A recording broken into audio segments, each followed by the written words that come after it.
Hello everyone. Today I'm going to discuss over the subject company law and topic is prospectus. First of all, I just want to explain about the meaning of prospectus. We can say that prospectus means any document described or issued as a prospectus and includes any notice, circular, advertisement or any other communication inviting offers from the public for the subscription or purchase of any shares और debentures.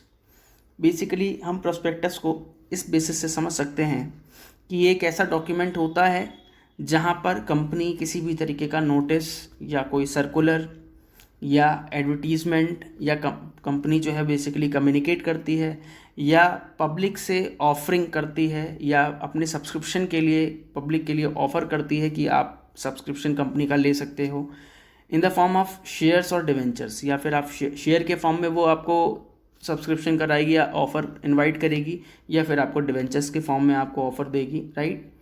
और we can say that ये जो offer मिल रहा है as a body corporate कर रही है कोई भी company inviting deposits from the public other than deposits inviting by a banking company. देखिए, या तो कंपनी जो है पब्लिक कंपनी है तो वो डिपॉजिट्स आपको इनवाइट करेगी, ठीक है, या फिर अगर कोई बैंकिंग कंपनी के थ्रू भी आपको डिपॉजिट्स करवाने के लिए बोल सकती है या ऑफर कर सकती है.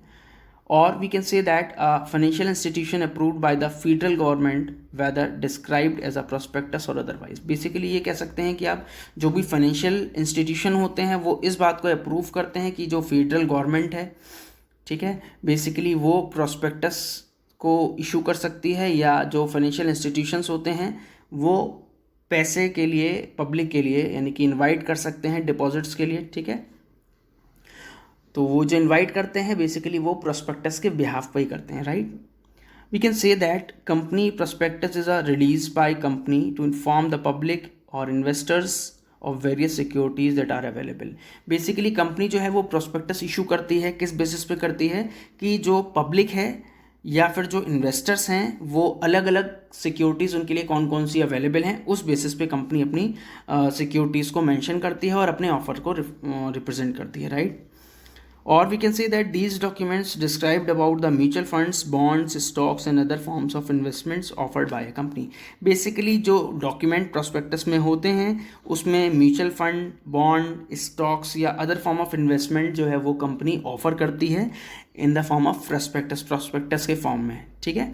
मैंने एक बार दोबारा रिपीट करता हूँ कि प्रोस्पेक्टस में क्या क्या चीज़ें होती हैं. सबसे पहले ऑफर को इन्वाइट करते हैं, राइट, टू द पब्लिक और इन्वेस्टर्स, राइट.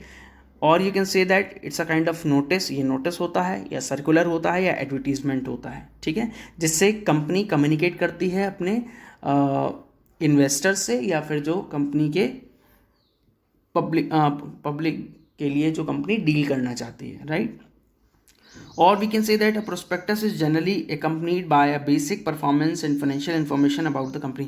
या फिर ये कह सकते हैं जो प्रोस्पेक्टस कंपनी इशू करती है वो उसमें कंपनी अपनी फाइनेंशियल इन्फॉर्मेशन, अपनी कंपनी की प्रीवियस डेटा शेयर करती है जिससे इन्वेस्टर्स अट्रैक्ट होते हैं और उनके रेट ऑफ रिटर्न या फिर सारी चीज़ों को चेक करने के बाद कंपनी में इन्वेस्टमेंट करने के लिए इन्वेस्टर्स खुद भी इन्वेस्ट करते हैं और दूसरों को भी राय देते हैं कि ये कंपनी अच्छी है, उसने अपनी सारी फाइनेंशियल डिटेल प्रोस्पेक्टस में मेंशन कर रखी है, राइट, उस बेसिस पे.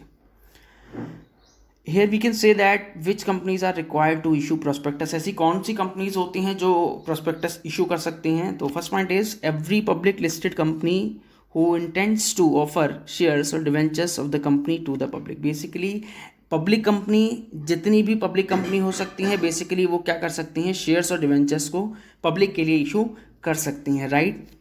Second point is every private company who ceases to be a private company and converts into a public company. Basically वो सारी ही प्राइवेट कंपनी जो अब प्राइवेट कंपनी नहीं रहना चाहती और अपनी कंपनी को पब्लिक कंपनी के तौर पर कन्वर्ट करना चाहती हैं and intends to offer shares और debentures of the company to the public, और अपने कंपनी के शेयर्स को या डिवेंचर्स को पब्लिक को इशू करनी चाहती हैं. तो ऐसी प्राइवेट कंपनी को पहले पब्लिक कंपनी में कन्वर्ट होना होता है, उसके बाद ही वो शेयर्स को या डिवेंचर्स को इशू कर सकती हैं, राइट। तो बेसिकली ये 2 केसेस थे जहाँ पर जिन केसेस में कंपनीज प्रॉस्पेक्टस इशू करती हैं, राइट। नाउ ऐसी क्या क्या रिक्वायरमेंट है प्रॉस्पेक्टस के लिए वो देख लेते हैं। कहते हैं document would be considered a prospectus only if it meets the following requirements. देखिए किसी भी डॉक्यूमेंट को कंपनी के हम प्रॉस्पेक्टस तभी मान सकते हैं जब कुछ पॉइंट्स हमें यहाँ पर फॉलो होते हुए नजर आते हैं, राइट। तो first point is it should be in writing. Company जो भी चीज़ देगी वो आपको राइटिंग में यानी कि लिखित में देगी। Second point is it should be issued by or on behalf of body corporate. Basically ये जो भी चीज़ इशू की जाएगी राइटिंग में, डॉक्यूमेंट दिया जाएगा, इशू किया जाएगा, किस बेसिस पे, किसी बॉडी कॉर्पोरेट बेसिस पे दिया जाएगा, right. Next point is it should be issued to public. Basically जो भी प्रॉस्पेक्टस इशू किया जाता है वो पब्लिक के लिए ही इशू किया जाता है, right. Next and last point is it should contain invitation to public for making deposits or for the subscription of shares in or debentures of a body corporate. Basically इसमें जो prospectus होता है इसमें invitation होता है किसके लिए, public के लिए, कि आप डिपॉजिट कर सकते हैं या हमारी कंपनी का सब्सक्रिप्शन ले सकते हैं या फिर हमारी कंपनी के शेयर्स या डिवेंचर्स को ले सकते हैं, राइट। और ये काम करने वाला कौन है, ये एक बॉडी कॉर्पोरेट है यानी कि जिसको हम कंपनी कहते हैं, राइट। Thank you everyone.